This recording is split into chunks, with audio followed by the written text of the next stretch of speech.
La nudité ici, ce sont les défauts que nous avons. Amen. Ce sont les failles que nous avons. Et dans un couple, lorsque vous êtes tous deux nus, que vous n'aviez pas honte, ça veut dire que ta femme peut avoir un mauvais caractère, mais tu n'as pas honte de cela. Amen. C'est-à-dire que tu fermes les yeux sur ses défauts. Et le travail que toi tu as à faire en tant qu'homme, c'est de prier pour ta femme. Alléluia. Tu peux lui parler, tu peux lui donner des conseils, mais ne sois pas un mari qui enfonce davantage sa femme. Bien-aimé, aujourd'hui, tu peux rentrer dans le lieu très saint parce que le Seigneur a fait de toi et de moi des sacrificateurs. Alléluia. Donc, désormais, tu n'as pas besoin qu'une quelconque personne vienne pour te dire ce que tu veux dire à Dieu. Alléluia. Tu n'as pas besoin que quelqu'un prenne tes prières et aille donner à Jésus ou comme te prosterner devant une statue pour pouvoir demander. Il n'y a plus d'intermédiaire. Alléluia. On dit plusieurs corps des saints. C'est qui les saints, bien-aimés? Les saints, c'est ceux qui ont servi Dieu. Alléluia. Le roi David était un saint. Amen. Moïse faisait partie de ces saints. Joël faisait partie de ces saints. Bien-aimés, tous ceux, Joseph, tous ceux qui ont servi Dieu dans l'Ancien Testament faisaient partie là de ces saints. Et lorsque Jésus est descendu, alléluia, dans le séjour des morts, parce que ces personnes-là n'avaient pas encore rencontré Jésus. La Bible déclare que l'ancienne alliance était l'ombre des choses à venir. Donc, ces personnes-là étaient dans le séjour des morts. Donc, Jésus ne pouvait pas mourir et laisser ces personnes. Il fallait qu'il rentre dans ce lieu, alléluia, pour aller leur prêcher l'évangile. Et Jésus est descendu dans ce séjour des morts. Il a prêché à David, alléluia. Et David a accepté Jésus. Il a prêché à Joël. Et Joël a accepté Jésus. Il a prêché à Moïse. Il a prêché à toutes les personnes qui avaient servi Dieu. Parce qu'ils avaient la foi, mais sans avoir vu ce qui était à venir. Alléluia. Bien-aimé, tu ne mourras pas. Parce que dans chaque situation, dans chaque blocage, dans chaque problème, il y a une forme de mort. Alléluia. Mais le Seigneur ne permet pas que la mort qui se trouve dans chaque problème puisse t'anéantir, puisse te tuer. Alléluia.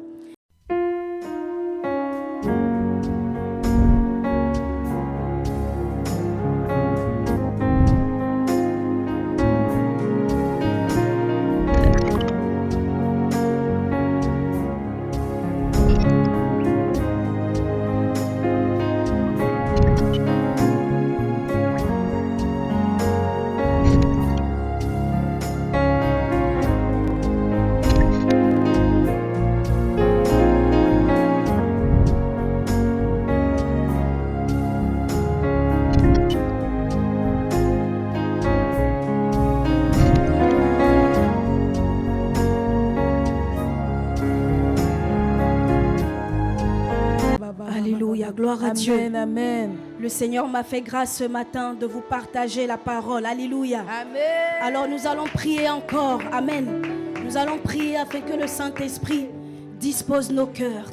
Et que tout ce qui est de charnel, que tout ce que là où le diable voulait imposer ses pensées, imposer ses paroles, mais que la puissance de Dieu, alléluia, anéantisse les pensées de la chair. Amen. Et que le Saint-Esprit puisse parler à son peuple. Alléluia. Élève la voix et prie pour ton cœur. Au nom de Jésus. Alléluia. Nous sommes en train de traiter cette année, l'année de la résurrection. Amen. Et ce matin, c'est ce thème que je vais partager avec vous. Amen. Et le thème de ce message de ce matin, c'est la résurrection. Et le sous-thème que je vais traiter avec vous, je vais traiter juste une première partie. Amen. Donc ce sous-thème est les résultats de la résurrection de Jésus-Christ.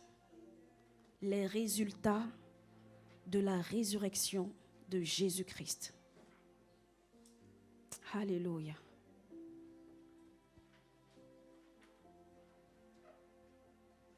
Avant de lire la parole de Dieu,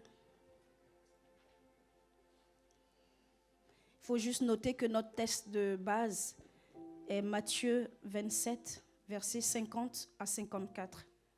C'est ce qui sera notre texte de base. Matthieu 27, versets 50 à 54. Donc, bien-aimés, dans mon introduction ce matin, je vais définir quelques mots, alléluia, qui est dans notre sous-thème. Donc, en premier, selon le dictionnaire Robert, le mot résultat. Qu'est-ce que c'est que le mot résultat? Amen. Bien-aimés, il faut comprendre d'abord les mots que je vais employer ce matin. Amen. Que nous comprenions le sens afin de mieux comprendre en fait le message. Amen. Donc, selon le dictionnaire Robert, résultat est un nom masculin qui veut dire ce que produit une activité consciente dirigée vers une fin. Donc, je répète, le mot résultat vient du nom masculin qui veut dire ce que produit une activité consciente dirigée vers une fin. Amen. La deuxième définition peut être ce qui arrive par une cause. Donc, bien aimé, il faut savoir que un résultat peut être positif ou négatif. Alléluia. Et un synonyme de résultat, pour nous éclairer, c'est le fruit, les effets, un aboutissement. Amen. Est-ce que je vais vite? Si je vais vite, vous me dites Amen. Pour que je vous laisse le temps de noter. Et qu'est-ce que le mot résurrection? Amen. On entend parler de résurrection, résurrection. Je sais qu'il y a les enfants aussi qui sont là parmi nous, qui peut-être ne savent pas c'est quoi le mot résurrection, ou peut-être des adultes aussi. Amen. Donc, bien aimé, selon le dictionnaire Robert également, j'aime bien utiliser ce dictionnaire parce que les définitions, en fait, sont vraiment bien expliquées. Amen. Donc, selon le dictionnaire Robert, résurrection signifie le retour de la mort à la vie. Amen. Le retour de la mort à la vie. Bien aimé, il faut savoir trois choses. Avant de continuer, nous devons savoir trois choses sur la résurrection. Amen. La première chose, c'est qu'on parle de résurrection lorsqu'il y a eu mort. Amen. On ne peut pas parler de résurrection s'il n'y avait pas eu mort avant. Amen. Parce que la résurrection vient après la mort. Amen. Et la deuxième chose qu'il faut savoir, c'est que la résurrection est au-delà de la raison.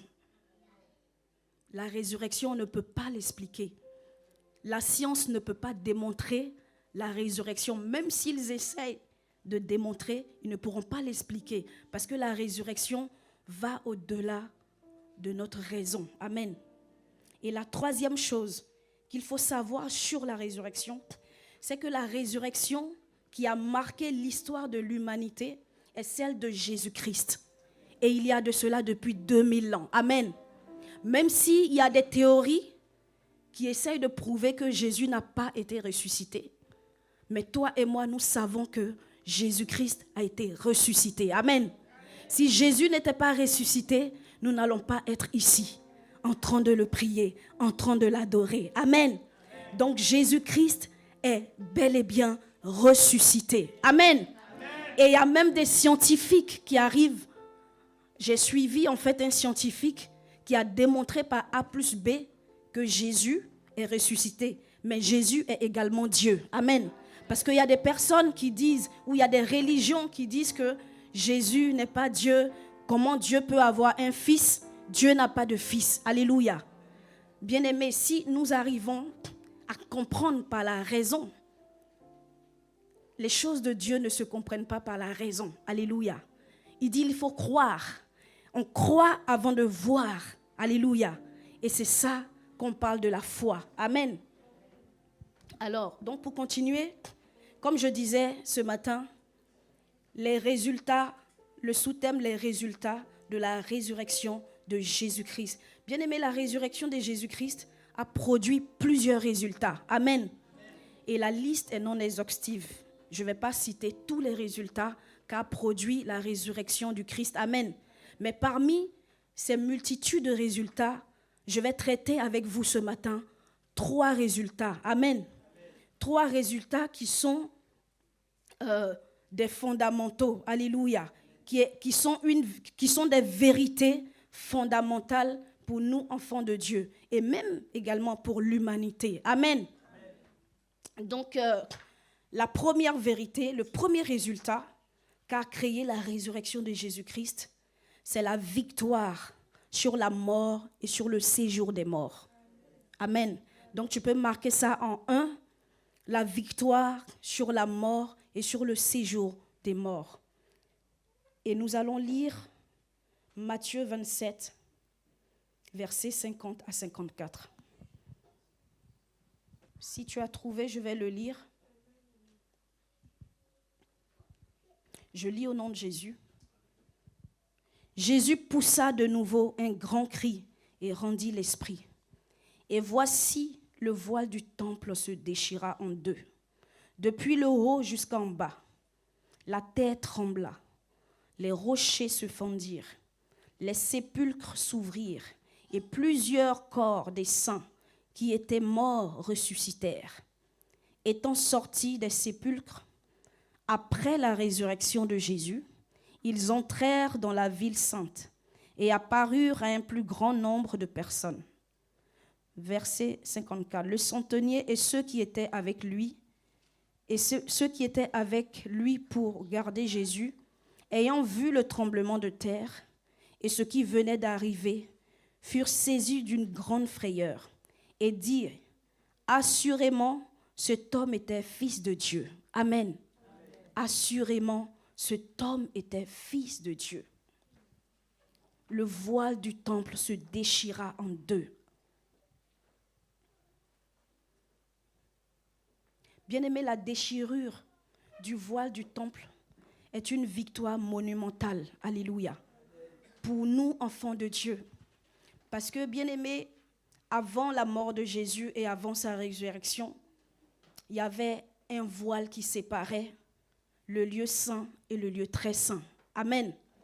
Et n'importe qui ne pouvait pas entrer dans le lieu très saint parce que le lieu très saint, c'était que les sacrificateurs qui avaient été consacrés pour entrer dans ce lieu-là. Amen.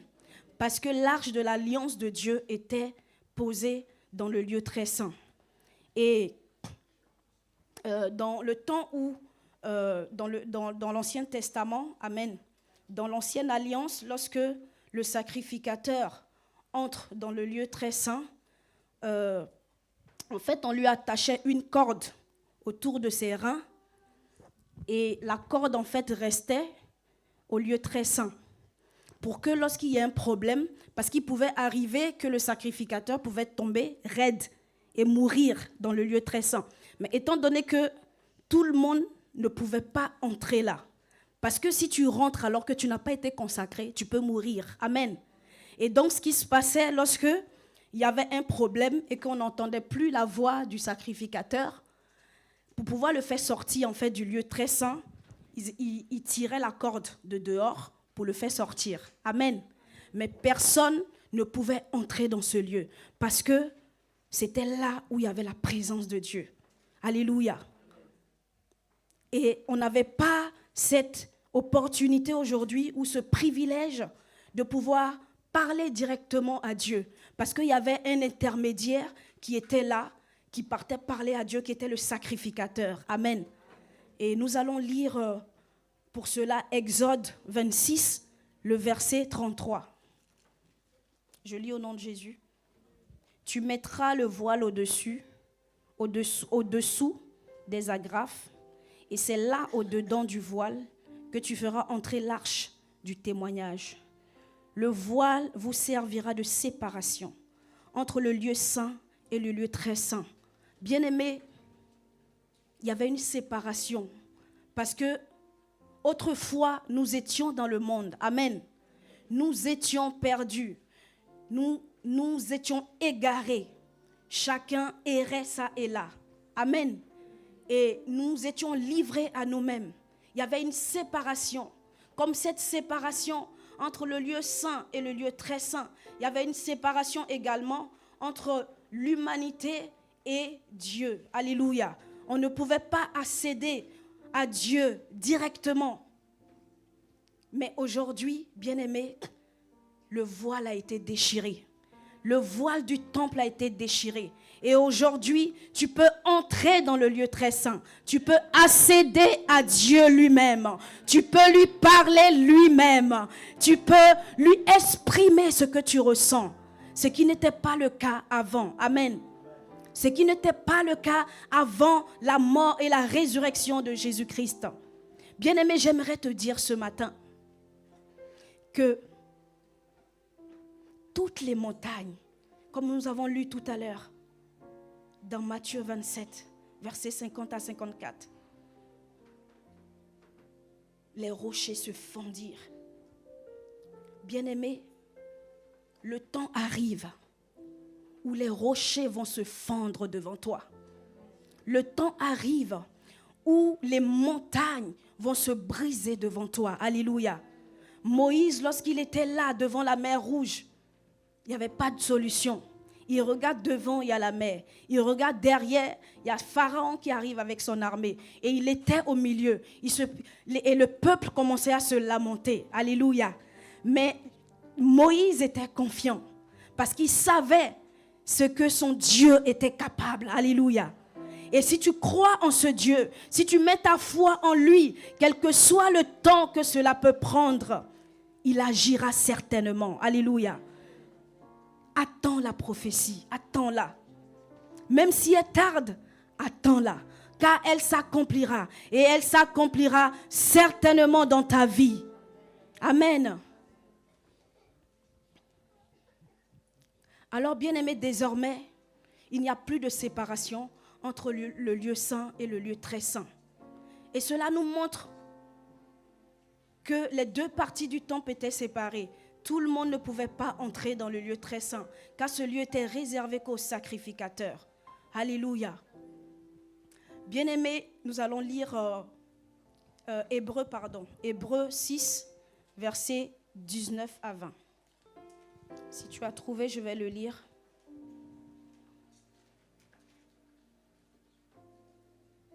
Cette espérance, nous la possédons comme une ancre de l'âme, sûre et solide.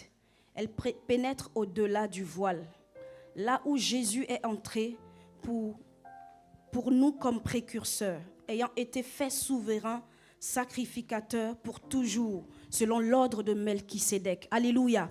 Bien-aimé, aujourd'hui, tu peux rentrer dans le lieu très saint parce que le Seigneur a fait de toi et de moi des sacrificateurs. Alléluia.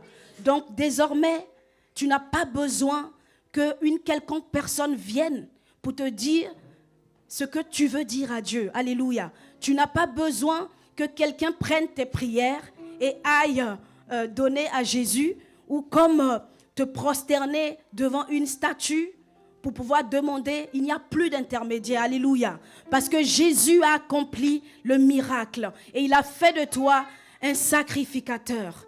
Alléluia.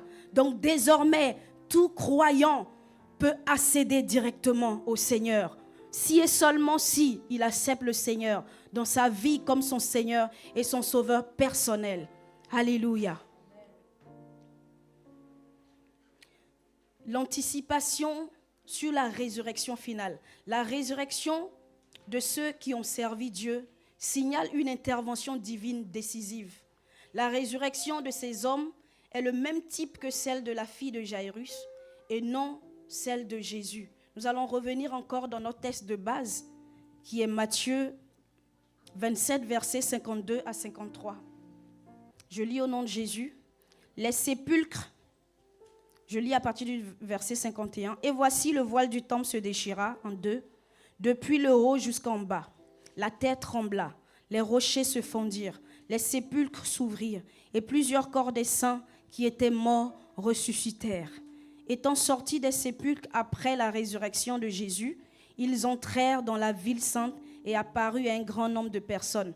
Je suis sûre, bien-aimé, que si tu étais là à cette époque et si peut-être tu avais perdu un être cher et que cette personne venait toquer à ta porte et que tu ouvrais la porte et que tu voyais que c'est ton grand-père qui était décédé en 1900, je ne sais pas combien, qui est revenu te rendre une petite visite.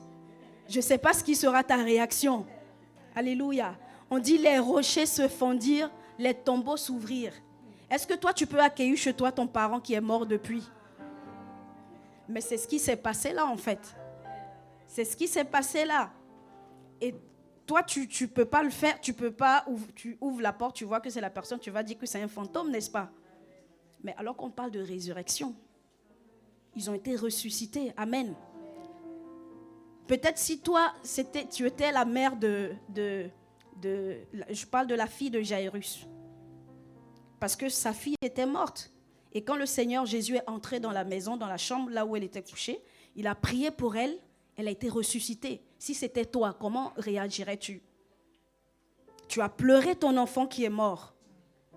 Parce que quand quelqu'un de chair, on perd quelqu'un de chair, on pleure beaucoup.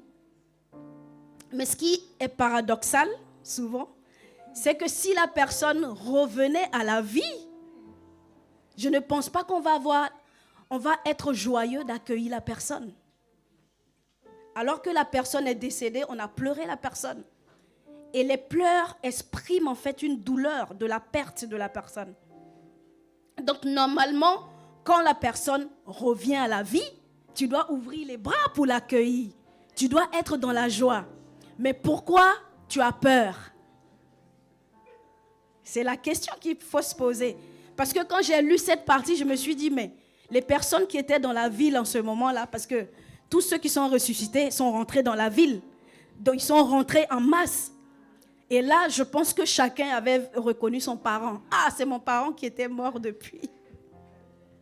Et si c'était à notre époque, je pense qu'il aura la débandade ici. Si quelqu'un ouvrait la porte, peut-être, je ne sais pas, quelqu'un a déjà perdu quelqu'un dans sa vie, quelqu'un de cher ou quelqu'un de la famille. Si la personne toquait là tout à l'heure, peut-être qu'on est assis là et qu'il y a eu une résurrection là-bas dans la ville, alors qu'on est assis là, on est en train de célébrer Dieu.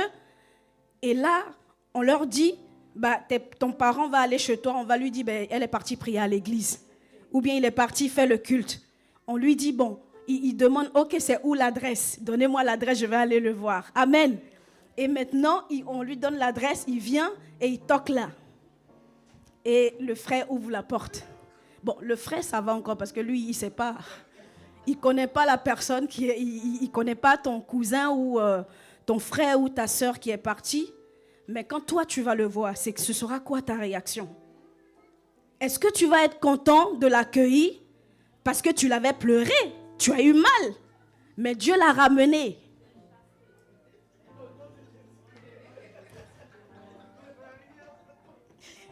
Dieu l'a ramené parce que c'est ce qui s'est passé là, bien-aimé. Le Seigneur l'a ramené, mais pourquoi tu veux le chasser? Amen.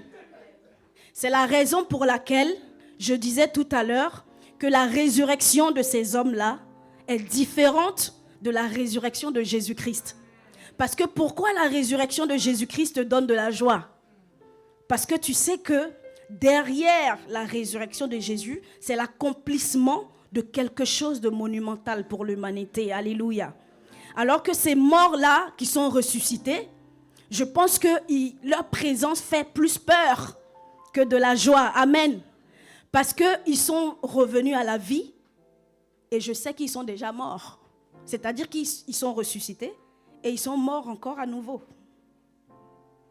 Donc c'est ça qui fait la différence entre la mort et la résurrection de ces personnes et la mort de Jésus et sa résurrection. Parce que ce n'est pas le même type de résurrection. Alléluia. Parce que la résurrection de Jésus nous offre une rédemption. Alors que la résurrection de ces êtres humains nous apporte la peur. C'est-à-dire que ton propre parent arrive, il y a longtemps vous ne vous êtes pas vu parce qu'il est mort peut-être il y a cela de 20 ans, tu l'as déjà oublié, mais lui, il ne t'a pas oublié, il est venu te voir à l'église. Amen.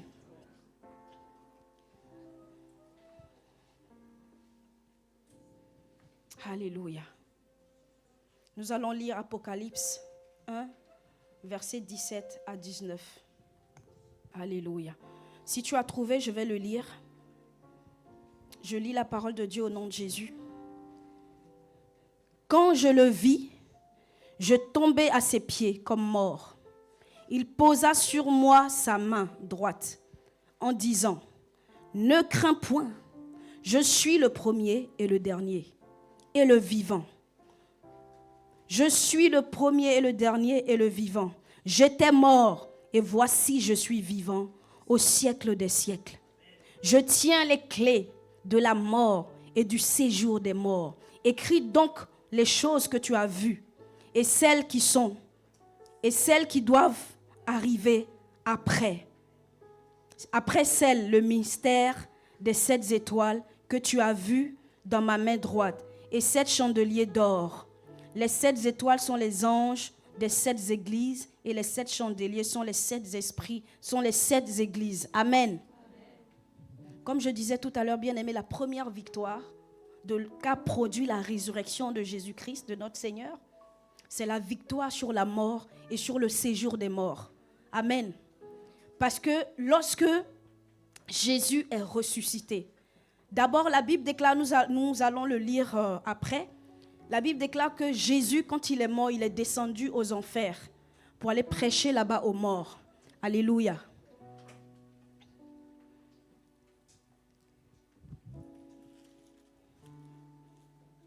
Je vais revenir au texte de base. Donc, au verset 52, les sépulcres s'ouvrirent et plusieurs corps des saints qui étaient morts ressuscitèrent. Bien-aimés, on dit plusieurs corps des saints. C'est qui les saints, bien-aimés? Les saints, c'est ceux qui ont servi Dieu. Alléluia. Le roi David était un saint. Amen.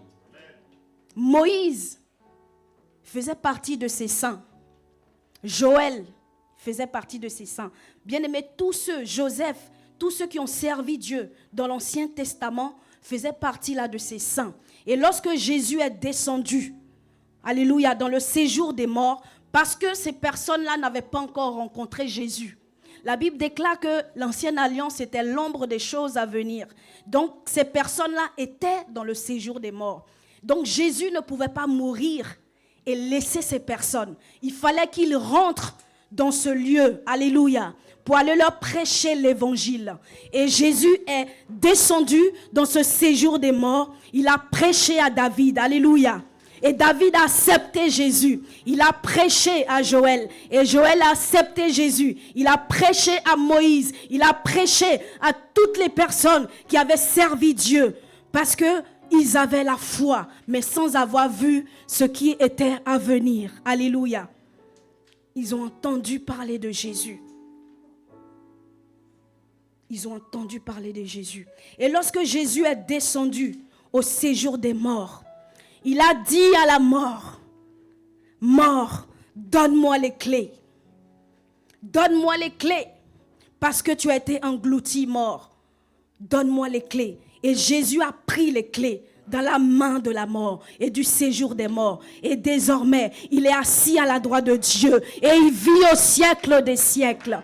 Il vit au siècle des siècles. Alors, bien-aimé, j'aimerais te dire ce matin que désormais, Jésus, c'est lui qui maîtrise les choses. C'est lui qui tient les clés de la mort et du séjour des morts. C'est lui qui a la télécommande dans la main. Il décide d'allumer la télé pour toi ou il décide de l'éteindre. Alors, tu dois croire en lui et lui faire confiance. Quel que soit ce que tu traverses, quel que soit ce que tu vis, tu dois garder à ton esprit que désormais Jésus a la clé de la mort et du séjour des morts. Et c'est lui qui contrôle la situation dans ta vie. C'est lui qui contrôle la situation dans ta vie. Alors désormais, tu ne dois plus avoir peur de la mort. C'est pour cela que je bénis la vie de Maman Dorothée qui a chanté ce cantique tout à l'heure. Parce que ce cantique-là, j'ai commencé à le chanter dans mon esprit. Non, je ne mourrai pas, je vivrai. Et je raconterai les œuvres de l'Éternel. Bien-aimé, j'aimerais te dire ce matin, de la part du Seigneur, que les jours que Dieu a prévus pour toi, alléluia, ces jours-là, il n'y a que lui qui a le contrôle là-dessus. Amen. Les puissances des ténèbres n'ont aucun contrôle sur ta vie. Les puissances des ténèbres n'ont pas le dernier mot. Ils n'ont pas le droit de vie ou de mort sur ta vie. Alléluia. Désormais, c'est Jésus qui tient cette puissance dans la main. Parce qu'il a englouti la mort. Il a vaincu la mort. Il a eu le dessus sur la mort. C'est vrai que dans le jardin d'Éden, Adam et Ève avaient échoué. Parce que la mission que Dieu leur a donnée, ils ont échoué à cette mission. Et la Bible dit que Jésus est le deuxième Adam. Alléluia. Parce que le premier Adam avait échoué. Et c'est de la même manière que la première alliance. Parce que la Bible dit que si la première alliance avait été sans faille, il n'y aurait pas de deuxième alliance. Alléluia. C'est parce que la première alliance, il y avait une faille. Et c'est pour cela que, parce que Dieu t'aime, alléluia, le Seigneur a pensé à toi. Il a décidé d'envoyer un deuxième Adam, qui est Jésus-Christ de Nazareth, qui est venu mourir à la croix pour toi. Alléluia. Il est ressuscité et il t'a donné la vie. Alors n'aie plus peur de la mort. Bien-aimé, il y a des personnes qui ont très peur de la mort. Je connais quelqu'un, la personne se trouve quelque part dans un pays d'Afrique. La personne avait tellement peur de la mort. Et à un moment donné, la personne était malade. Et tellement la personne avait peur, la personne n'arrivait pas à dormir. C'est-à-dire que la personne dormait comme ça avec les yeux ouverts. Parce qu'il a dit, en fait, si je ferme les yeux, je ne sais pas si je vais me réveiller demain matin. Donc, il gardait les yeux ouverts comme ça et il dormait comme ça. Et quand on allumait la lumière, normalement, tout le monde ronfle, mais lui, il a les yeux comme ça, ouverts. Et parce que la personne était malade, mais elle avait peur de mourir. Et des fois, la personne faisait des prières. « Seigneur, s'il te plaît, je ne veux pas mourir. Ne prends pas mon âme maintenant, attends un peu. Je ne me suis pas encore mariée. S'il te plaît, attends d'abord, ne prends pas mon âme. » Alléluia. Il y a des personnes qui ont réellement peur de la mort. Mais j'aimerais te dire ce matin, ne fais pas partie des personnes qui ont peur de la mort. Parce que la mort n'a plus de pouvoir sur ta vie. Parce que c'est Jésus maintenant qui tient les clés de la mort et du séjour des morts. Parce qu'il a eu la victoire. Il a eu la victoire sur la mort et sur le séjour des morts. Alléluia. Le deuxième résultat qu'a produit la résurrection de Jésus, c'est la victoire sur le péché et sur le royaume des ténèbres. Alléluia. La victoire sur le péché et sur le royaume des ténèbres. Et nous allons voir cela dans Genèse 2, versets 18 à 25. Et le chapitre 3, versets 1 à 8. C'est un peu long, mais on va le lire. C'est pour pouvoir mieux comprendre. Amen. Genèse 2, versets 18 à 25. Je lis au nom de Jésus. Bien-aimé, on ne peut pas parler de la victoire sur le péché et sur le royaume des ténèbres sans parler de l'origine du péché et l'origine du diable. Amen. C'est important de comprendre ces choses. D'où viennent ces choses? Alléluia. Peut-être que tu as déjà entendu ou peut-être pas. Amen. Je lis la parole de Dieu au nom de Jésus. L'Éternel Dieu dit, il n'est pas bon que l'homme soit seul. Je lui ferai une aide semblable à lui. L'Éternel Dieu forma de la terre tous les animaux des champs et tous les oiseaux du ciel, et il les fit venir vers l'homme, pour voir comment il les appellerait. Et après que tout être vivant porta le nom que lui donnerait l'homme, et l'homme donna des noms à tout le bétail, aux oiseaux du ciel et à tous les animaux des champs. Mais pour l'homme, il ne trouva point d'aide semblable à lui. Alors l'Éternel Dieu fit tomber un sommeil profond sur l'homme qui s'endormit. Il prit une de ses côtes et referma la chair à sa place. Verset 22, l'Éternel Dieu forma une femme de la côte qu'il avait prise de l'homme et l'emmena vers l'homme. Et l'homme dit, voici cette fois-ci, celle qui est os de mes os et chair de ma chair. On l'appellera femme, parce qu'elle a été prise de l'homme. C'est pourquoi l'homme quittera son père et sa mère et s'attachera à sa femme et ils deviendront une seule chair. L'homme et sa femme étaient tous deux nus et ils n'en avaient point honte. Amen. Dis, ils n'en avaient point honte. Bien-aimé, ici, la nudité, ici, c'est la nudité pour toi, bien-aimé, pour nous, c'est pas physique, alléluia. Elle est spirituelle. Comme l'apôtre a l'habitude de dire, la nudité ici, ce sont les défauts que nous avons. Amen. Ce sont les failles que nous avons. Et dans un couple, lorsque vous êtes tous deux nus, que vous n'aviez pas honte, ça veut dire que ta femme peut avoir un mauvais caractère, mais tu n'as pas honte de cela. Amen. C'est-à-dire que tu fermes les yeux sur ses défauts. Et le travail que toi tu as à faire en tant qu'homme, c'est de prier pour ta femme. Alléluia. Tu peux lui parler, tu peux lui donner des conseils, mais ne sois pas un mari qui enfonce davantage sa femme parce qu'elle est nue. La nudité, c'est-à-dire elle a des défauts et tu exposes ses défauts au monde. En fait, en exposant ses défauts au monde, tu t'exposes toi-même. Parce que la Bible déclare que vous deux, vous êtes une seule chair. Et le plus souvent, les enfants de Dieu ne comprennent pas. Que quand je viens là et que je commence à exposer les défauts de ma femme, je ne sais pas que c'est à moi-même que je suis en train de faire ça. Et après, tu te plains qu'on ne te respecte pas. Mais on ne te respectera pas parce que toi, tu as mis la nudité de ta femme dehors. Et quand on ne respecte pas ta femme, c'est toi qu'on ne respecte pas. Et c'est vice-versa. En tant que femme, parce que nous les femmes, on parle beaucoup. Malheureusement. Est-ce qu'il y a une femme ici qui peut acclamer? Amen. Je sais que ce n'est pas ton cas. Je sais que quand toi tu ouvres la bouche, c'est pour parler des grâces, des merveilles de Dieu. Amen. Amen.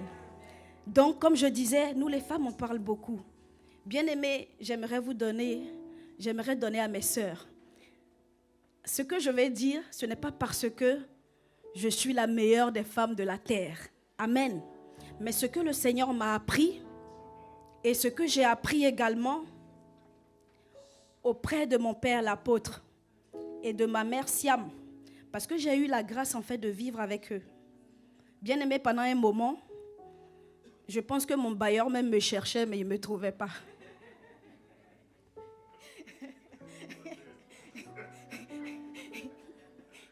Je pense qu'il recevait juste son argent, c'est tout. Mais il ne me voyait jamais. Amen. À l'époque, j'habitais à Drancy. Et quand le couple pastoral habitait à Blanc-sur-Seine, bien aimé, j'étais là tout le temps avec eux. Et donc, je pense que les gens pensaient que j'étais leur première fille. Mais c'est vrai, je suis leur première fille. J'aimerais t'annoncer, toi qui es ici, je suis la première fille de l'apôtre. Amen.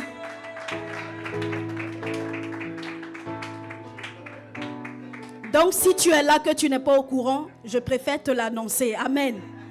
Vous savez, les aînés sont toujours dans le calme. Et ils observent les petits frères, les petites sœurs. Amen. Parce que l'aînée, maintenant, elle a grandi. Elle aussi, elle est devenue une femme. Amen. Mais comme je disais tout à l'heure, l'apôtre et maman Siam ont été toujours des modèles pour moi. Et j'étais tout le temps là-bas. Parce qu'on se réveillait à 5 heures, je me rappelle à l'époque, pour pouvoir soulever le matériel, pour amener à Juvisy. Amen. Pour aller charger. Et donc, si je dormais chez moi, mais qui allait venir soulever le matériel? Donc, j'étais obligée. J'avais toujours mon petit trolley là. Je sais que de temps en temps, maman Siam et Samira se moquaient de moi pour dire, ah, elle ramène encore son trolley, sa petite valise, tout le temps en train de voyager entre les métros, les trains. Donc, je venais et je restais le week-end. Je restais tout le week-end chez l'apôtre. Mais en fait, le Saint-Esprit, en fait, m'a dit, tu dois les prendre comme tes parents. Ne les prends pas comme de simples hommes de Dieu, que tu viens juste à l'église, tu pries, tu pars chez toi. Mais tu dois les considérer comme tes parents. Et que tu dois t'asseoir quand ils ne sont pas bien. Tu dois te dire à l'intérieur de toi, mais qu'est-ce que je dois faire pour que lorsqu'ils ne sont pas bien, qu'est-ce que je dois faire pour qu'ils aient le sourire? Amen. Mais en fait, j'ai compris que ce n'est pas un hasard lorsque le Seigneur, lorsque je faisais tous ces tours-là, si tu ne comprends pas, tu vas croire que je n'avais rien à faire et que je venais me promener. Non. Le Seigneur m'avait ramené là parce qu'il voulait me montrer un modèle de couple. Amen. Et je pense que des fois l'apôtre, il le dit, le modèle de couple que je voulais, c'est là que le Seigneur m'a ramené. Amen. Je ne suis pas centrafricaine, mais aujourd'hui, à cause d'eux, aujourd'hui, je pèse mes mots. Aujourd'hui, je sens le sang centrafricain qui coule dans mes veines.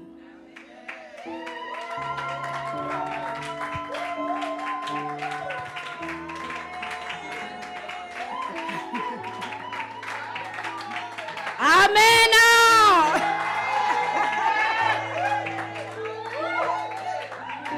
Amen. C'est pour ça que j'ai dit, je pèse mes mots. Alléluia. Parce qu'il n'y a que des Centrafricains que je rencontrais à chaque fois. Et je ne savais pas que le Seigneur voulait me préparer à quelque chose. Alléluia. Et quand je suis venue auprès de ces personnes, j'ai vu des choses. Et quand je dis j'ai vu des choses, mais j'ai vu des bonnes choses. Alléluia. Je n'ai jamais, je dis jamais, entendu maman Siam parler mal de l'apôtre. Jamais. Je ne les ai jamais vus se disputer. Jamais.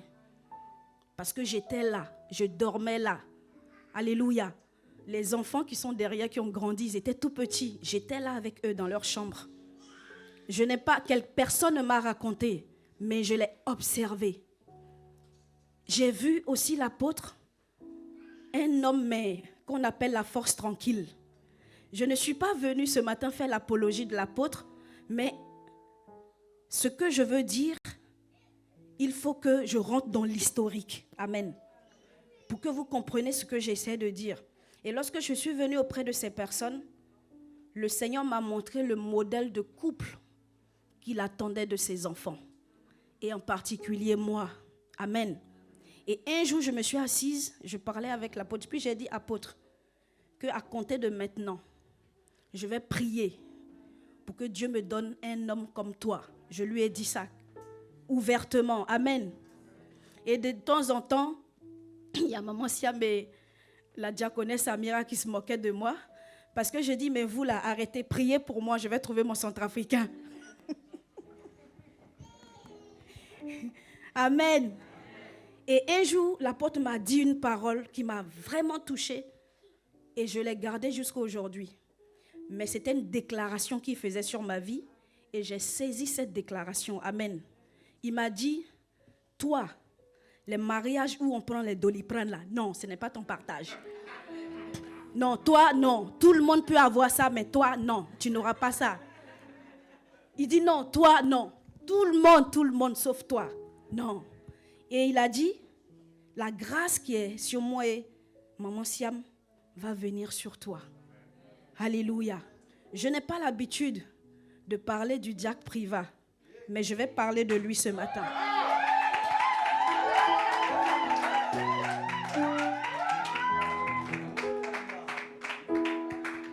Alléluia.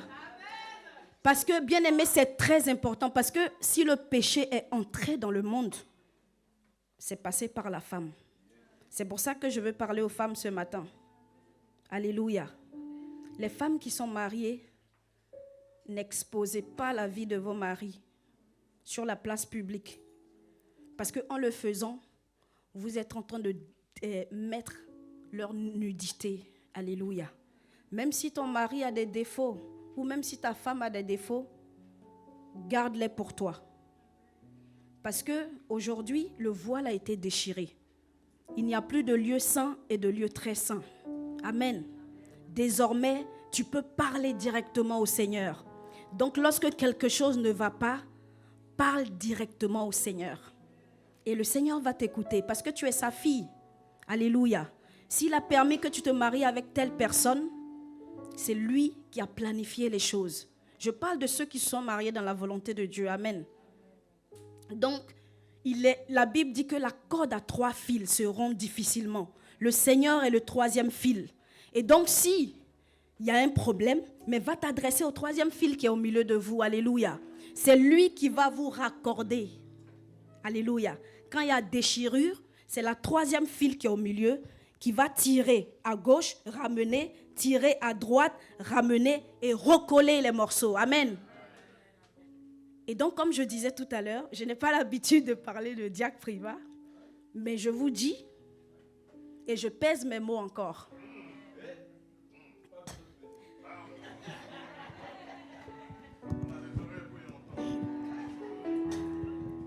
En fait, Dieu a exaucé ma prière. Parce que, en fait, le caractère que le diacre privat a est exactement ce que j'avais observé chez l'apôtre.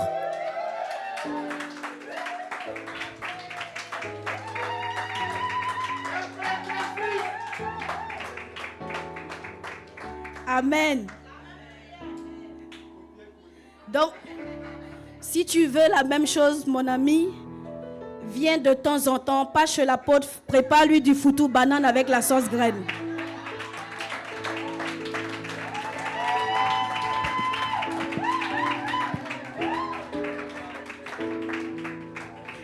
Alléluia. De temps en temps, le Saint-Esprit me filait des petits secrets. Il dit, ma fille, va chercher ton caddie à Drancy. Va choisir le roi, va faire les courses. Achète la boîte de sauce graine. Achète le poulet fumé. Achète la banane plantain. Va chez ton père, va préparer pour lui, va manger. Alléluia. Parce que lorsque Isaac a bien mangé, il a béni Jacob.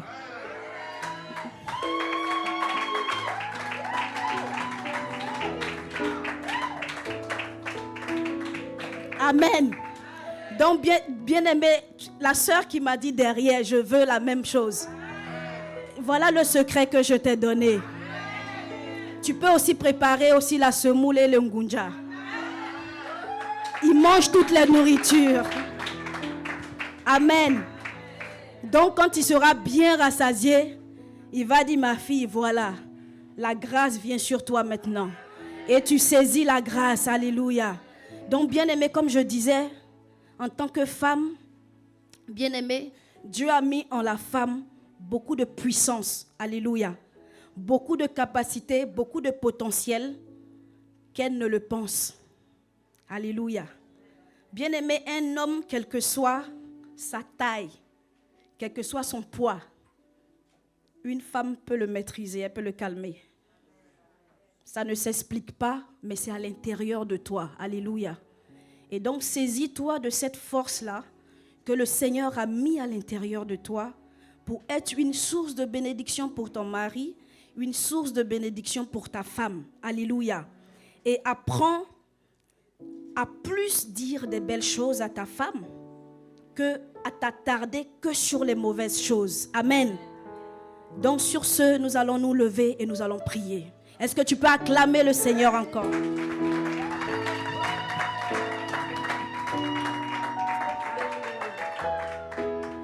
Merci Jésus. Alors bien-aimé, tu vas prier. Tu vas dire au Seigneur, tu es mort à la croix et tu es ressuscité. Tu as vaincu la mort. Tu as pris les clés de la mort et du séjour des morts. Et désormais, le monde des ténèbres n'auront plus de puissance sur ma vie. Alléluia. Parce que désormais, c'est toi qui as les commandes de toutes choses. Alors tu vas prier.